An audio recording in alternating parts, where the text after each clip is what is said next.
MPs को जैसे मंदिर में मूर्ति होती है वैसे मूर्तियां बना रखी हैं और ओबीसी की वहां पे मूर्तियां भर रखी हैं, मगर पावर बिल्कुल नहीं है।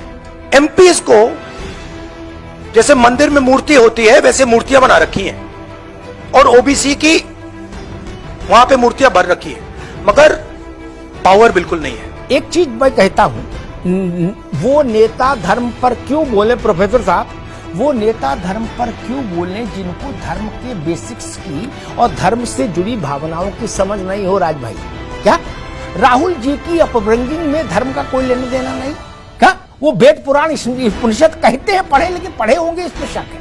क्या उन्होंने आज क्या कहा? उन्होंने कहा कि बीजेपी में सांसदों की स्थिति ऐसी है, उनकी कोई हैसियत नहीं है, कोई उनको पूछ नहीं रहा 2 पैसे का।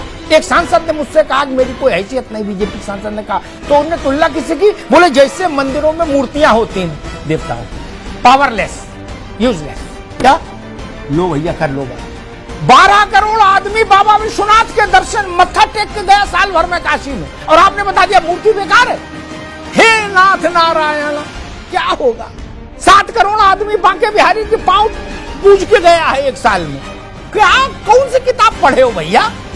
ये तो बता दो भाई, कौन सा इंटरनेट से क्या खोज के लाए हो? क्या बवाल है, क्या समस्या है? प्रोफेसर साहब, हिंदुस्तान में ये कौन कहने का दुस्साहस कर सकता है? इस देश ने मूर्तियों की रक्षा के लिए प्राण दे दिए। पता ही इतिहास आपको? ना समझ लोग। औरंगजेब के समय में, अब्दाली के समय में, नादिर शाह के समय में इस देश के हजारों लोगों ने प्राण दे दिए हंसते हंसते मूर्तियों के विग्रह के सम्मान के।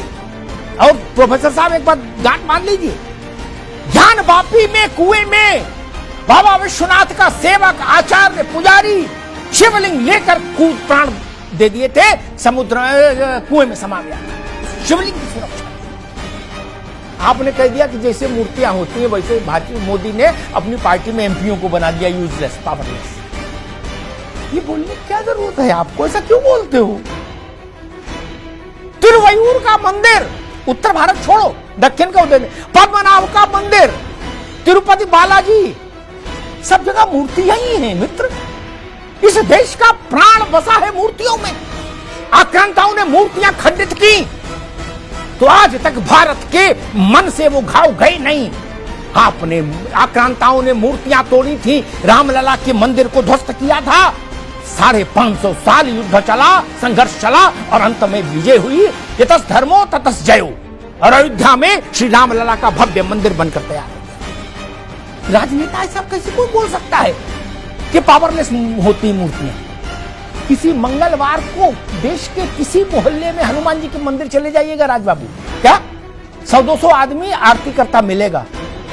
बनारस चले जाइए, चाहे संकट मोचन, चाहे दुर्गा कुंड, चाहे बाबा विश्वनाथ, आपको पता लग जाएगा मूर्तियों में क्या ताकत है। काशी महाराज से लेके और रिक्शे वाला तक सब लाइन में लगे होते। केदारनाथ, बद्रीनाथ, वैष्णो देवी, मेहंदीपुर बालाजी, सालासर, एक उदाहरण गिनाऊं, मैं 1000 उदाहरण दे सकता। राजनीतिक लड़ाई लड़िए, लेकिन ऐसे उदाहरण मत दीजिए। ये बोलने की क्या जरूरत थी कि मूर्ति बना दिया है, जैसे मंदिर में मूर्ति होती है, आइडल्स। कौन लिखता है भाषण, कौन देता है इसी सलाह? सब लोग मिलकर पहले इसी की खोज करो, कैसे भाषण कौन देता है, बताइए। इसे उदाहरण कौन उनको समझाता है? स्वामी प्रसाद मौर्य की तो समझ में आता है, चलो उनकी समझ कम हो सकती है मौर्य की। राहुल गांधी देश विदेश घूमे, अभी राहुल गांधी ने एक बात और कही थी, प्रोफेसर साहब आप तो प्रोफेसर हो, राहुल जी ने एक बात कही थी कि मैंने वेद, उपनिषद, स्मृतियां, पुराण सब पढ़े। ओपी सिंह जी, सब पढ़ने के बाद अगर ये नतीजा निकला कि मूर्तियां बेकार हैं, तब तो बड़ा मुश्किल है भैया।